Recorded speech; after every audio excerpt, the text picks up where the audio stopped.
자, 열왕기상 22장 28절 한 절 읽겠습니다. 28절. 열왕기상 22장 28절 시작. 미가야가 이르되 왕이 참으로 평안히 돌아오시게 될진데 여호와께서 나를 통하여 말씀하지 아니하셨으리이다. 또 이르되 너희 백성들아 다 들을지어다 하니라. 34절로 건너가십니다. 시작.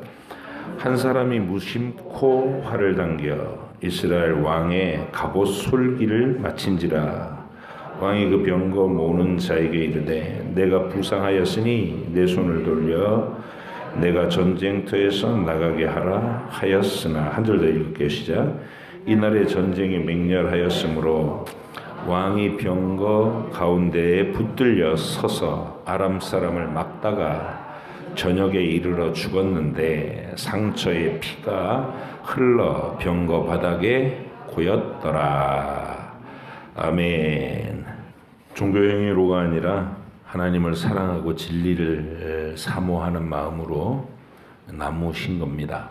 그래서 우리는 이 땅을 하나님이 펼치신 세계의 진실을 이해하고 인생을 마쳐야 됩니다. 그래서 그거를 성경에서 있는 교훈들을 일목요연하게 우리의 선배들이 평생의 생명을 다 걸어서 평생의 재능을 다하여서 문서로 정리해 남겨놓으신 유산, 이게 웨스트민스터 신앙 고백입니다. 우리 교단은 이것을 표준 문서라 이렇게 말합니다. 표준 문서. 내 신앙은 이렇게 믿는 신앙입니다. 이게 표준 잡아주는 거예요. 그래서 여러분들이 이 문장을 이해할 필요가 있는데 평소에 잘 쓰는 문장이 아니라서 여러분이 이 문구들을 읽어도 뭔 소린지 이렇게 막연하게 될 수가 있어요. 그래서 그거를 하나하나 우리가 살펴나가는데 지금 우리는 섭리, 하나님의 창조하셨다. 이 세상을 하나님이 만드셨다. 그다음에 만드시고 던져 놓으시고 주무시는 하나님이 아니라 섭리로 보존, 통치하시고 자신의 뜻을 궁극적으로 이루는 쪽으로 이 우주와 만물의 역사, 인류의 역사를 이끌어 가신다. 이게 이제 섭리입니다. 그걸 섭리로 통치하신다. 이렇게 얘기해요. 그럼 하나님 섭리가 뭐냐라는 것이죠. 섭리가 뭐냐. 제1원인, 제2원인 뭐 이런 얘기도 나오고 그런 얘기들을 우리가 함께 살펴보도록 하겠습니다. 2번 문항 할 차례에 9페이지 2번 문항 같이 읽어보실게요. 시작. 제1원인 되시는 하나님의 예지와 작정에 따라 모든 일들이 변함이나 틀림없이 일어난다.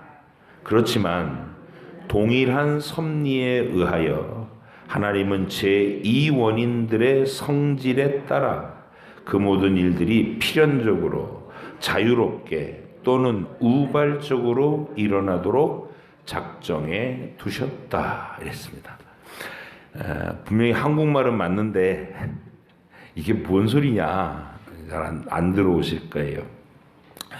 먼저 제1원인이라는 말은 하나님의 정하신 일, 그러니까 궁극적으로 이 세상 모든 일은 하나님이 미리 아시고 정하신 그대로 이루어진다. 이 뜻입니다.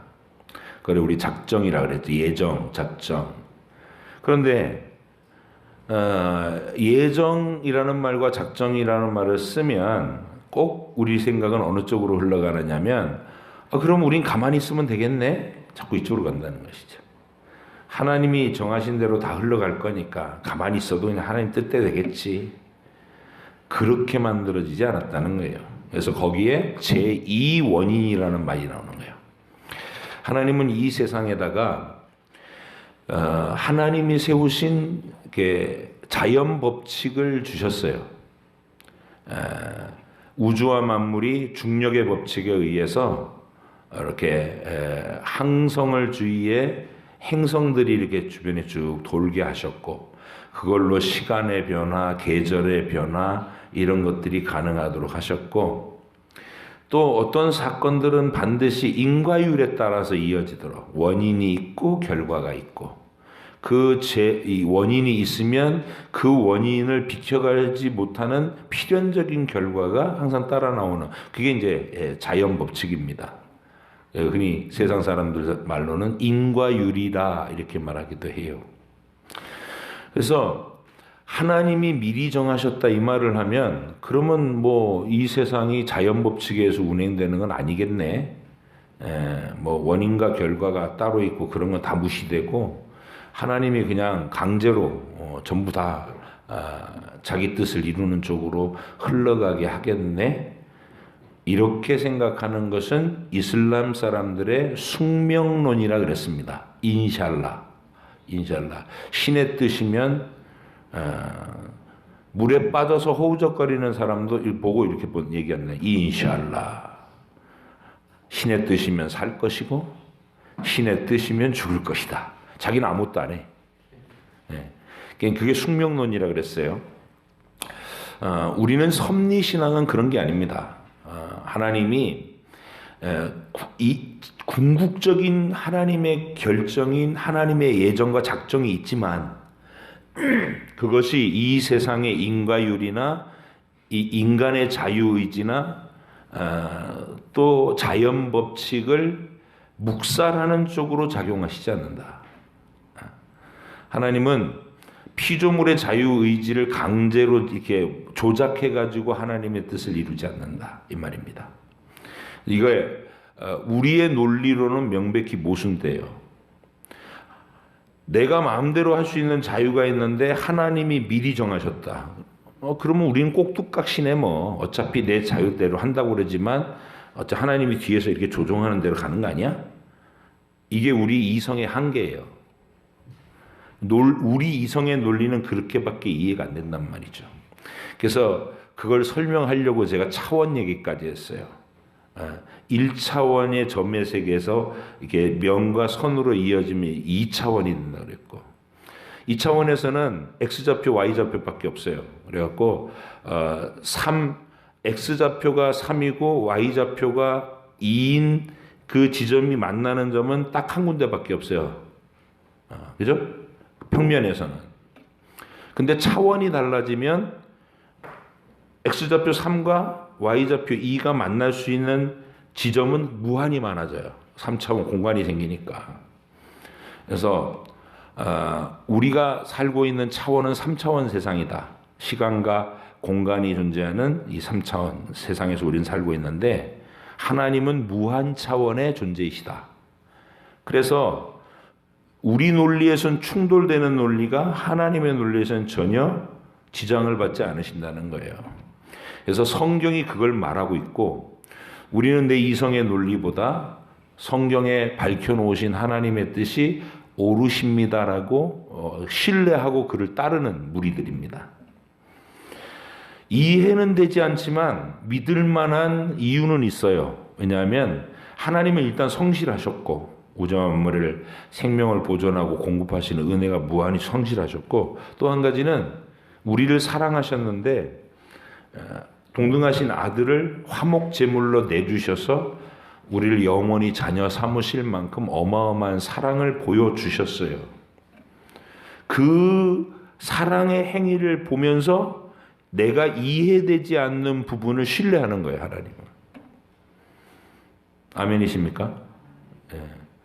애들이 엄마 아버지를 어떻게 믿고 따르죠?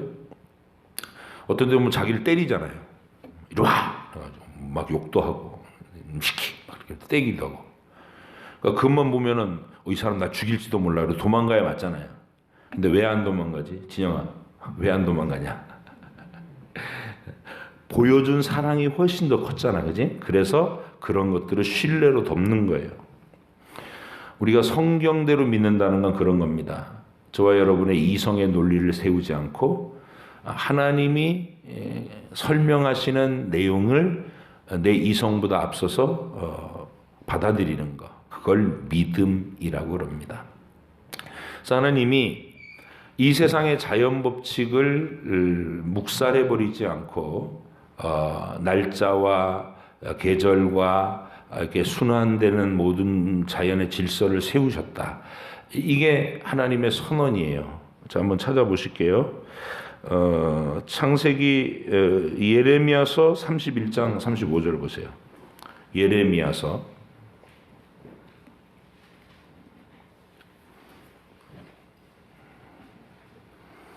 31장 35절.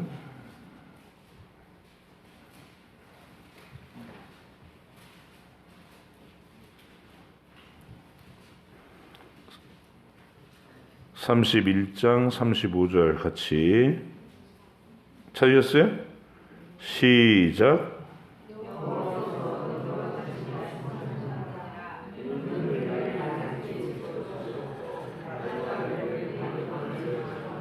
바다를 뒤흔들어 그 파도로 소리치게 하나니 그의 이름은 만군의 여호와시니라. 자연 법칙을 세우셨다는 거죠. 인과율에 따라서 모든 것이 움직이도록 해준다. 출애굽기 21장 13절 한번 보세요. 출애굽기 21장 13절. 그러면 모든 것이 인과율만 있느냐? 우연한 것도 있다. 우연한 거. 근데 이게 어떤 쪽으로 가냐면 21장 13절에 무슨 얘기가 써 있나 한번 보세요. 시작.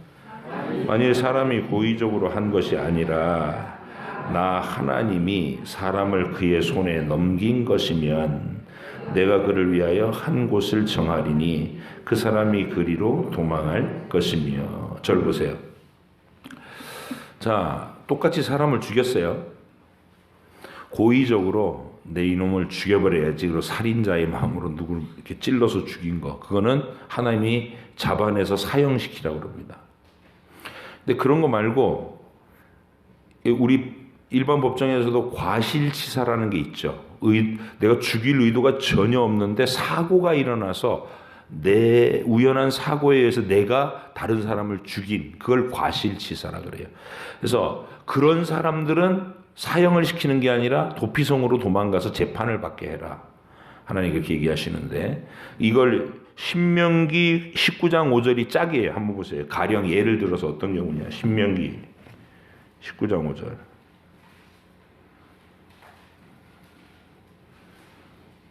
자, 가령 이렇게 시작해요. 신명기 19장 5절. 가령. 시작. 가령 사람이 그 이웃과 함께 벌목하러 삼림에 들어가서 손에 도끼를 들고 벌목하려고 찍을 때에 도끼가 자루에서 빠져 그의 이웃을 맞춰 그를 죽게 한 바 같은 것이라. 이런 사람은 그 성읍 중 하나로 도피하여 생명을 보존할 것이니라 그랬어요. 자, 그거를 아까 출애굽기에서 뭐라고 그랬죠? 고의적으로 죽이려는 게 아니라 나 하나님이 그를 죽이기로 작정하신 거라면, 그래서 이 사람의 고의가 아니라 우연한 사고가 일어나서 그를 징계한다는 거예요. 또는 징계이기도 하고 어떤 때는 우리가 알 수 없는 특별한 이유로 하나님 먼저 내려가시거나 그러는 죽음도 있다. 예, 우연히 일어나는 그 희박한 확률도 누구의 뜻에 의해서? 하나님의 뜻에, 하나님이 조장하시는 게 아니라 하나님이 그 우연을 사용하신다는 거예요. 이해되시죠? 똑같이 사이좋은 이웃이에요. 형님, 오늘 큰 나무 하나 베러 갈 건데 같이 좀 도와주십시오. 그래 같이 갑시다. 내가 같이 갔는데, 형님 나보다 나이가 많으니까 좀 쉬고 계셔야 제가 도끼질 하겠습니다. 도끼를 신나게 막 휘둘렀는데 갑자기 도끼가 휙 빠져가지고 옆에 서 계셨던 이웃 형님의 머리를 그냥 딱 찍어버린 거예요. 그렇게 일어나는 우연은 하나님에 의해서 일어난 거다. 하나님이 그 우연을 통해서 일을 하신 것이다. 하나님 그렇게 인과율에 따라서 어떤 사람의 원인과 결과를 따라 하시기도 하지만 희박한 확률까지도 하나님이 사용하셔서 하나님이 뜻하신 바를 이루게 하신다. 이게 섭리신앙입니다. 그리고 어떤 악한 사람이 자기는 악당이 돼갖고 막 악한 짓을 했는데 그 악한 짓이 오히려 하나님의 영광을 드러내는 배경이 돼버려요. 그 대표적인 사람이 누구라고요? 성경에서 얘기할 때 악인도 악한 날에 하나님이 쓰신다. 예, 바로왕. 바로왕이 악랄하지 않았으면 하나님이 10가지 재앙으로 애굽을 그렇게 심판하시는 장면이 연출될까요? 안 될까요? 안 되죠. 그러니까 바로는 악할 뿐인데 하나님은 오히려 그의 악함에 손해를 보시는 게 아니라 그 악한 거를 하나님의 예지와 작정에 의해서 하나님의 영광을 드러내는 도구로 써버리신다. 이게 우리가 믿는 섭리신앙입니다. 그래서 가장 대표적인 우연과 섭리는 이런 일들이 어디서 일어났느냐. 아까 이제 오늘 본문으로 읽은 열왕기상 22장의 얘기가 그 얘기입니다. 아합 왕이 갑자기 길르앗 라못을 정복하러 가겠다는 마음이 생겼어요. 여호수아밧 남쪽 유다 왕을 꼬셔가지고 같이 전쟁하러 갑시다. 그래서 우리가 합하면 승리를 하고 올라올 것이라고 장담을 했죠. 400명이나 되는 거짓 선지자들을 자기 평소에 왕궁으로 불러가지고 돈도 주고 막 그랬던 자기 이 입맛에 맞는 예언을 해주는 거짓 선지자들이 400명이나서 이번에 승리를 얻으실 겁니다. 왕이여 승리하고 돌아오소서. 나 이런 분위기예요. 근데 그 북이스라엘 땅에 정신 차린 선지자 딱 한 명 있었다. 미가야 선지자라는 사람이 하나님께 받은 말씀만 전하는 사람이에요. 꼬장꼬장하게. 그분한테 여호사밧이 눈이 벌게 가지고 올라가소서 승리합니다. 이런 400명의 함성을 하니까 이 사람들 눈빛이 아닌 거예요. 경건한 사람들은 그게 딱 보이잖아요. 이게 전부 왕의 권력 밑에서 아첨하는 아부의 말인지 하나님 말씀인지 분간이 딱 된단 말이죠. 그래서 여호사밧 왕이 이 사람 말고 진짜 하나님 선지자 없습니까? 그랬더니 한 사람 있긴 있는데 나한테 늘 쓴소리만 해서 듣기 싫은 말만 해갖고 내가 안 부릅니다. 그렇게 말씀하지 말고 그 사람 불러서 들어봅시다. 그래서 이제 데리고 온 사람이 미가야예요. 이 비서실장이 가가지고 먼저 미가야 선지자 부르면서 이렇게 얘기했어요. 400명이나 되는 선지자들이 전부 한 목소리로 승리를 장담하고 있으니 당신도 눈치 없게 괜히 또 왕한테 바른 소리하고 뭐 이상한 소리 하지 말고 덕담하고 오세요. 안 그러면 미움받습니다. 이렇게 충고를 해요. 비서실장이. 근데 미가야 선지자의 대답이 말입니다. 나는 하나님께서 주시는 말씀만 할 수 있는 선지자요. 그러니까 이제 갔어요. 갔더니 아합이 그래 신이 뭐라고 하시더냐. 네 여호와 신이 뭐라고 하시더냐. 그러니까 올라가세요. 승리하실 겁니다. 이렇게 얘기했어요. 그랬더니 삐딱하거든요. 말과 태도가. 똑바로 말해라. 바른 말을 해라. 그랬더니 왕이 이번 전쟁에서 살아서 돌아올 수 없습니다. 이렇게 얘기를 했어요. 그랬더니 막 거발하고 막 승질이 나갔고 열어봐라. 이놈을 감옥에다 가두고 내가 돌아올 때까지 그냥 죽지 않을 만큼만 물도 주고 떡도 줘라. 죽지 않을 만큼만 고생을 시켜라. 막 그랬어요. 그랬더니 아까 미가야가 28절에서 읽은 얘기가 그게요. 미가야가 이르되 왕이 참으로 평안히 돌아오시게 될진데 여호와께서 나를 통하여 말씀하지 아니하셨으리이다. 또 이르되 너희 백성들아 다 들을지어다. 증거로 선언 미리 예언은 이게 하나님 예언이다 선포했어요. 그럼 그 예언은 이루어지는지 안 이루어지는지 하루 이틀만 지나면 알 수 있는 거예요. 미리 선포했어요.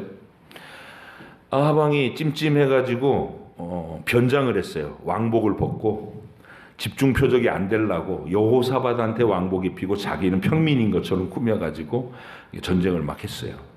근데 상대편 적군에서 아까 이 34절 다시 한번 봐요. 자, 읽으세요. 시작. 한 사람이 무심코 활을 당겨. 여기까지. 무심코 활을 당겨. 어떻게 쐈다는 거예요? 겨냥을 했다는 거에 눈 감고 쐈다는 거예요. 막 화살들이 막 날아오고 무서우니까 이렇게 눈 감고 쐈다는 거예요. 무심코 활을 쐈어요. 근데 그 화살이 어떻게 하더라? 아합 임금의 갑옷 솔기, 여기 정통으로 맞으면 안 들어가요. 안 죽어. 근데 갑옷, 아무리 갑옷이라도 이 갑옷 앞판과 옆판 요 사이는 있을 거 아니에요. 그 사이로 샥 파고 들어가고 심장을 찔러버리더라는 거지. 하나님의 섭리가 이렇게 하나님은 섭리를 사용하신다는 거예요. 불가능한 우연의 확률을 사용하셔서 하나님 뜻을 이루신다. 확률과 우연을 원천 봉쇄하고 만물이 다 정해진 코스대로 하나님이 미리 정해놨으니까 딴 확률 필요 없고 요렇게 갔다가 요렇게 갔다가 요렇게 가라. 우리가 패턴 그리듯이 그렇게 정해놓으시는 게 섭리가 아니다. 이 자연 법칙을 다 펼쳐놓으시고 인과율을 따라 원인과 결과가 다 진행되게 하시는데 하나님은 그 모든 우연과 확률까지도 사용하셔서 하나님의 미리 정하신 뜻을 이루신다. 피조물의 자유의지를 조작하지 않으시면서 자유롭게 선택하는데 결국은 하나님의 뜻이 이루어지게 된다. 그게 우리가 믿는 섭리신앙입니다. 그래서 여러분과 제가 구원받았다고 하는 것은 그 신비롭기 짝이 없는 하나님의 미묘하신 섭리 아래 내가 나를 의지하고 부탁하고 살아가는 걸 말하는 겁니다. 그래서 인과율에 의해서 염려나 근심하지 않는다. 우리는 쌀독에 쌀이 떨어질 때 세상 사람들은 이거 인과율이니까 쌀독에 쌀이 없어요. 쌀독에 쌀 없는 경우는 지금 거의 없으니까 통장에 잔고가 없어요. 그러면 일반적인 우리 인과율로 보면 당장 내일 쓸 게 없잖아요. 그럼 어떻게 돼야 돼요? 우울해져야 맞죠. 그죠? 우울해지고 걱정과 염려로 꼭 깔아앉아야 맞아요. 근데 섭리를 믿는 우리는 뭘 어떻게 해요? 하나님, 일용할 양식을 주신다고 약속하셨죠. 하나님, 내가 필요한 것 채우시겠다고 약속하셨죠. 통장에 잔고는 없는데 우리 아들이 이번에 대학 가야 됩니다. 입학금 없어요. 어떡하실 거예요? 이게 기도한다는 거예요. 하나님이 그 기도를 그렇게 하나님의 섭리를 신뢰하고 하는 기도에 응답을 하고 증거를 주신다. 그걸 여러분이 경험해 가는 걸 믿음이라 그러는 거예요. 근데 믿음 안에 들어와서도 인과율의 한계 속에 갇혀서 믿음을 못 가지면 우리는 어떻게 되냐면 어떻게든 내가 막 그걸 해결하려고 막 전화를 돌립니다. 그러면서 쫄아드는 마음으로 짓눌린 마음으로 원망하는 마음으로 왜 내 인생은 이 모양 이 꼴이야 막 이러면서 한탄하면서 막 전화를 걸고 막 전전긍긍하고 발을 동동 구르고 이렇게 합니다. 그렇게 해가지고 어떻게든 뭐 사돈의 팔촌까지 다 전화 걸어서 막 비굴한 얘기 다 아쉬운 얘기 다 해가지고 자존심 다 뭉개놓고 입학금 마련해가지고 자식한테 줘요. 그러면서 뭐라 그럴까요? 하나님께 감사합니다 이런 말 할까요? 인과율만 본 사람은 이렇게 얘기해요. 내가 이거 마련하려고 얼마나 내 자존심 팽개치고 널 위해서 막 이러면서 막 자기 생색내죠. 믿음 안에 있어도 섭리신앙을 신뢰하지 않으면 그렇게 되는 거예요. 가난하게 사는 거예요. 그런데 하나님 앞에 기도하고 이 섭리신앙을 깊이 묵상하는 거예요. 하나님, 눈 감고 쏜 화살이 하나님이 미리 예언한 아합 그 악한 왕을 징계하는 화살로 그의 생명을 심판의 날에 취하여 가시던 그 하나님이 엘리야가 가루 한 움큼밖에 남지 않은 사르밧 과부 집에 가서 떡 한 덩이 만들어 오라고 했을 때 과부가 순종했을 때 그 통의 가루가 끊이지 않게 하신 하나님이 오늘 내게도 그 섭리로 증거를 주십시오. 이렇게 기도했어요. 통상적으로 그렇게 기도하고도 저녁까지 아무 징조가 없으면 우리는 뭐 전화를 해보거나 누구한테 빌려달라고 이렇게 얘기를 하겠죠. 그러나 어떤 사람, 조지 뮬러 같은 사람 끝까지 기다리는 거예요. 근데 난데없이 내가 생각하지도 못했던 분이 전화를 띡 걸어와서 너 혹시 돈 필요하지 않냐? 어디서 내가 장학금으로 주라고 누가 나한테 돈을 준 게 있는데 너 필요하면 갖다 써라. 이런 얘기가 이루어진다고요. 그런 걸 몇 번 경험하고 나면 하나님은 섭리를 이렇게 운행하시는구나 하고 믿음이 생겨요. 그러니까 그거를 자꾸 많이 경험할수록 우리 믿음이 하나님을 더 굳건하게 신뢰하는 쪽으로 자라가는 겁니다. 그래서 섭리신앙은 내가 애초부터 그런 일이 어디 있어? 그런 일이 어디 있어? 하고 제껴놓고 성경은 덮어놓고 자기 본능대로 야곱이 하는 것처럼 수단과 방법을 다 쓰는 거예요. 그러면 하나님을 믿는다고 하면서도 끝끝내 믿음을 누리지는 못해요. 가난하게 산다고. 자기가 동동동 구르면서 자기가 했다고. 이루고 나서도 자기 자랑하고. 이놈의 새끼야, 내가 너를 기르기 위해서 뭔 짓까지 했는 줄 알아? 그러면서 그거 다 생생내면서 평생 자식도 들이잡고 그런 부모가 되는 거예요. 섭리신앙을 가지게 되면 하나님이 채우신다. 그래, 기도하고 응답받았어요. 그럼 자식한테 뭐라고 얘기할까요? 내가 너 때문에 이런 고생해서 이런 얘기 안 하고 뭐라고 그래요? 하나님을 신뢰해라. 우리가 이런 상황이었는 거 너도 알지? 엄마 아빠가 이렇게 기도했는데 하나님이 이런 응답을 주셨다. 그 믿음을 가져라. 이렇게 하나님을 증거할 수 있는 믿음의 사람이 되는 거예요. 그러니까 섭리신앙은 여러분과 제가 연습하고 훈련해야 풍성하게 누릴 수 있는 신앙이다. 그래서 경험의 한계에 묶이지 마세요. 인과율의 한계에 묶이지 말라고요. 내 평생에 하나님께 기도했는데 응답을 안 하신 경우가 너무 많았다. 거기에 묶이지 마시고 계속 성경책 들고 하나님 성경의 이 사건들이 내 사건이 되게 해주십시오. 계속 그런 기도를 하시면 누구보다도 풍성한 하나님의 섭리의 증거를 보시는 주인공들이 되신다. 그래서 그런 사람들이 그래도 이 자리에 모인 여러분들은 주일날 겨우 교회 출석하는 분들보다는 훨씬 더 그 믿음에 접근한 사람들이라는 거예요. 경험하고 맛보셨으니까. 근데 그거를 점점 더 풍성하게, 점점 더 또렷하게 가질 수 있다. 섭리신앙은. 자, 3번도 같이 읽으실게요. 시작. 하나님은 그의 일반적인 섭리에서는 여러 수단들을 사용하신다. 그렇지만 그는 그 수단들 없이 그것들의 초월, 그리고 역행하여서도 그의 기쁘신 뜻대로 자유롭게 역사하신다. 자연 법칙은 중력의 법칙이 작용해서 바다를 걸으면 빠져요. 근데 하나님은 자유롭게 하고자 하신다면 무리를 걷게도 하셨다는 거예요. 그러니까 기적을 하나님께서 자연 법칙을 이렇게 펼쳐 놓으셨지만 그것에 초월해서 그것에 역행해서라도 우리를 하나님의 기적 속에다 두실 때가 있다는 거예요. 그것이 섭리신앙입니다. 자, 4번까지 오늘 진도 목표예요. 시작.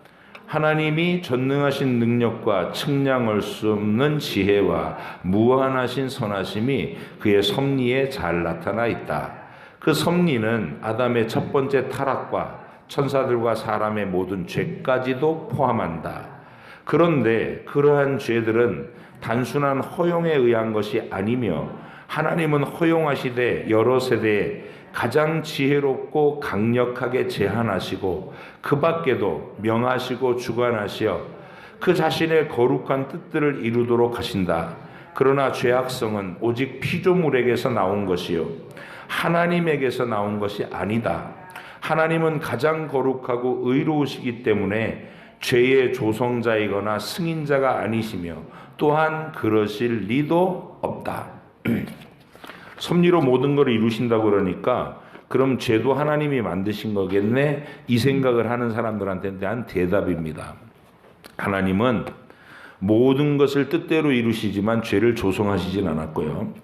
그러나 아담이 타락할 거 다 아셨고 타락하도록 그 과정을 거치도록 허용까지 하셨고, 그런 다음에 예수님의 희생으로 값을 치르고 구원해 내셔서 이제는 새롭게 빚은 인류를 가지고 천국, 영원한 천국의 상속자가 되게 하셨어요. 오전에 선포된 말씀대로 우리가 죄의 실패를 안 했으면 마치 어떤 착각을 하게 되냐면 사탄처럼 하나님 없이도 우리가 모든 선과 악을 내가 결정해서 자유롭게 살 수 있어, 이런 분수를 넘는 교만한 마음을 품을 수가 있어요. 그런데 죄라는 것이 일어났고 우리가 그 죄라는 지점을 통과해 본 존재이기 때문에 우리는 이에 철저하게 이걸 아는 거야. 하나님 없이 우리는 아무것도 아니다. 하나님과 단절돼서는 그 어떤 선한 것도 유지할 수 없다. 이거를 절실하게 깨달은 더 풍성한 인류가 된 거죠. 그래서 결과적으로 아담의 타락은 하나님의 영광을 더 크게 드러내고 우리로 하여금 더 온전히 하나님 앞에 영원한 천국 시민으로서의 그 자격과 능력을 갖추게 됐다. 겸손한 사랑으로.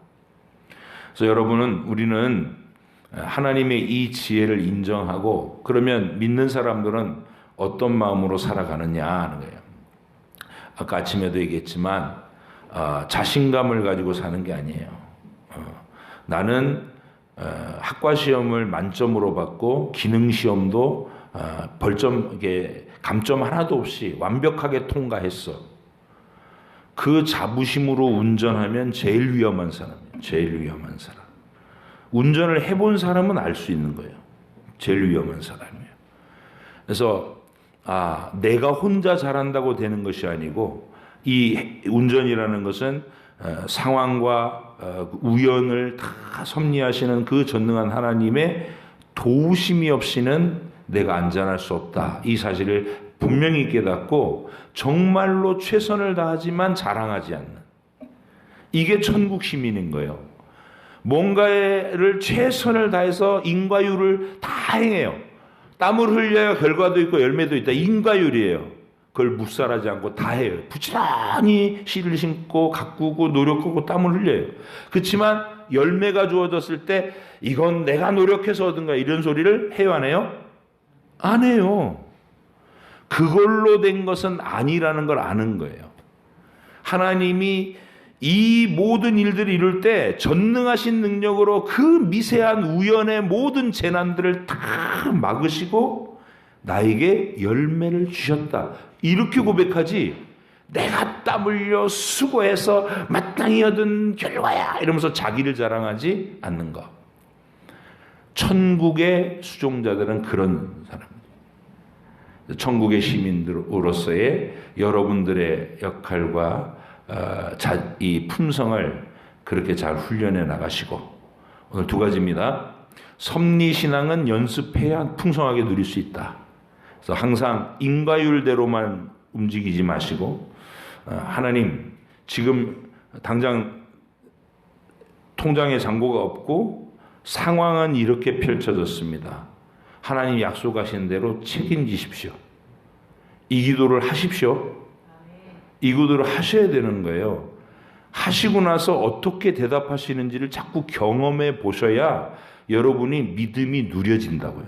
기도하겠습니다.